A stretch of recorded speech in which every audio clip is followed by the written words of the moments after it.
The town stood cloaked in perpetual twilight. The sun never dared pierce the suffocating canopy overhead. Silent hollows, they called it, once bustling, now desolate. Sarah and her friends, fueled by youthful bravado, arrived at the town's edge. A dare, whispered in the hushed excitement of a Friday night. Find the old church, they said. Spend an hour inside. Sarah gripped the steering wheel, knuckles bone white.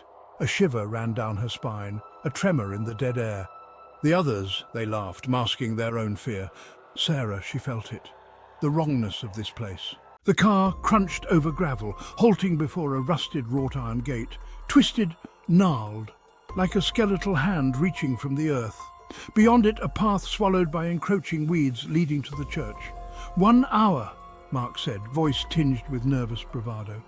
He checked his watch, a smug grin plastered on his face. Don't chicken out, Sarah. She met his gaze, her stomach churning with unease. Don't worry about me, she said, forcing a smile. Worry about yourselves. They entered single file, the gate groaning like a death rattle behind them. The air grew colder, heavier, the silence broken only by the crunch of dead leaves beneath their feet. The church loomed, a monolith of decay against the dying light. Its once grand spire now crumbled, casting long shadows that seemed to stretch out like skeletal fingers. The structure stood as a testament to time's relentless march, a ghost of its former glory. Stained glass windows, once vibrant, were now vacant eyes, reflecting their distorted images. The colourful depictions of saints and angels had faded, leaving behind a haunting mosaic of broken glass. Each shard seemed to tell a story of neglect and abandonment. The oak door hung precariously from one hinge, a gaping maw inviting them in. It creaked ominously with the slightest breeze, as if warning intruders to stay away. The threshold was littered with fallen leaves and debris, untouched for years. Inside, dust motes danced in the faint rays of moonlight that pierced the gloom. The silence was almost deafening, broken only by the occasional rustle of unseen creatures. The air was thick with the scent of mildew and decay, a stark contrast to the once sacred space. The air hung thick with the smell of damp earth and decay, whispers of forgotten rituals lingering in the shadows. The pews, now rotting and covered in mould, stood as silent witnesses to the passage of time. Cobwebs draped the corners, adding to the eerie atmosphere. "This place is creepy," whispered Emily, her voice trembling. Her eyes darted around, trying to pierce the darkness that seemed to close in on them. Every creak and groan of the old building made her heart race.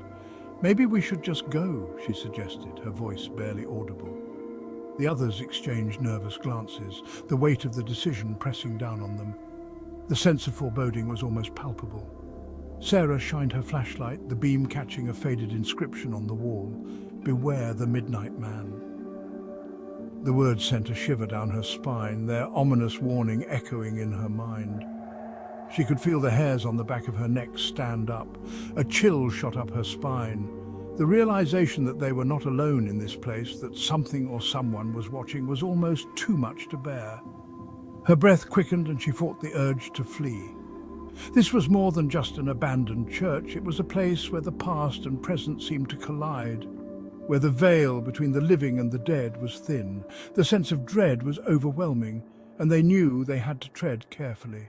They explored, each creak of the floorboards echoing through the empty halls, sending shivers down their spines.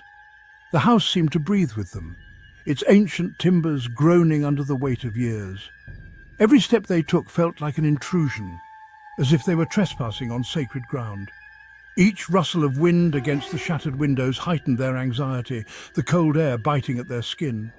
The darkness seemed to press in, a living entity that wrapped around them like a suffocating blanket. Sarah felt a presence, unseen but undeniably felt, watching their every move.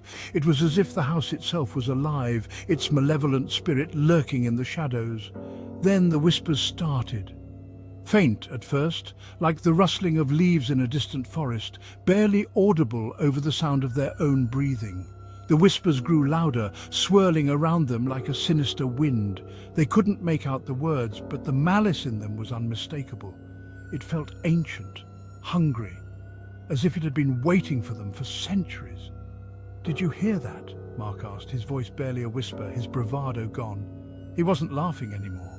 Sarah nodded, her heart pounding in her chest like a drum.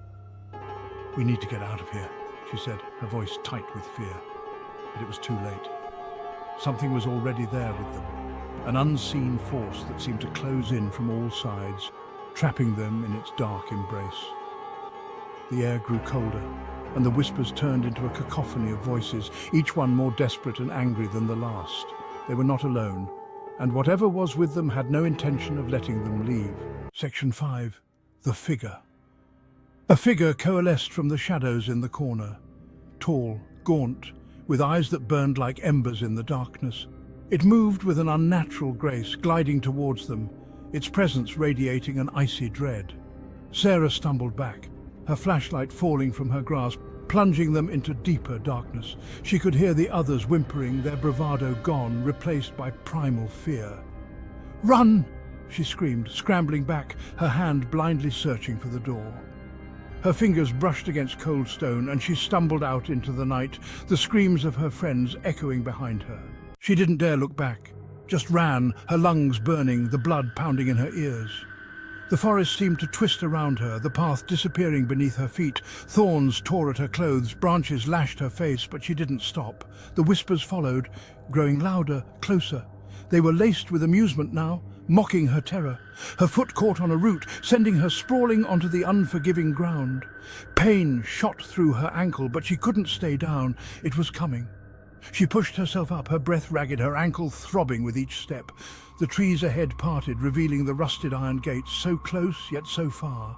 She reached the gate, her fingers grasping the cold metal. It wouldn't budge, rusted shut. Panic surged through her, cold and suffocating. She was trapped. She could hear it now, close behind her, its breath rasping in her ear. The whispers intensified, swirling around her like a vortex of madness. She squeezed her eyes shut, tears streaming down her face. This was it. This was how it ended. A cold hand closed around her arm, its grip like a vice. She screamed, a primal sound of pure terror, and spun around to face her pursuer. But it wasn't the figure that stood before her. It was Mark. His eyes were wide, pupils dilated with fear, his face pale and drawn. He looked beyond her, his gaze fixed on something in the darkness. "Don't move," he whispered, his voice hoarse with terror. "Don't look at it." She wanted to ask what he was talking about, but the words wouldn't come out. The air crackled with unseen energy, a suffocating pressure building around them.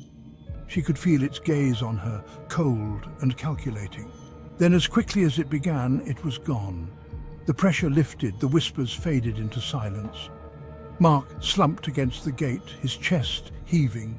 The first rays of dawn pierced through the trees, casting long shadows and illuminating the forest floor with a golden hue. The air was crisp, filled with the scent of pine and the promise of a new day. As they stumbled back to the car, their bodies bruised and battered, each step a painful reminder of the night's ordeal. Their clothes were torn, and their faces bore the marks of their struggle, their minds reeling from the night's horrors. They didn't speak, the memories too fresh, the fear too raw. The silence between them was heavy, filled with unspoken terror and the weight of what they had witnessed. As they drove away, Sarah risked a glance back at the town, now bathed in the soft light of morning. It looked almost peaceful, a stark contrast to the chaos they had just escaped. The streets were empty, the houses still, as if the town itself was holding its breath. But she knew the truth. Beneath the serene facade lay a darkness that few could comprehend. Silent hollows held its secrets close, and some things once encountered could never be unseen. The fog that clung to the town in the early morning light seemed to whisper of the mysteries it concealed. The Midnight Man was real, and it was still out there, waiting in the shadows for its next victims. Its presence was a constant, lurking just beyond the edge of perception, a reminder that the nightmare was far from over. And Sarah knew with a chilling certainty that it would find them. The fear in her eyes was matched by a steely resolve. They had survived the night, but the battle was far from over. The dawn had broken, but the darkness was never far behind.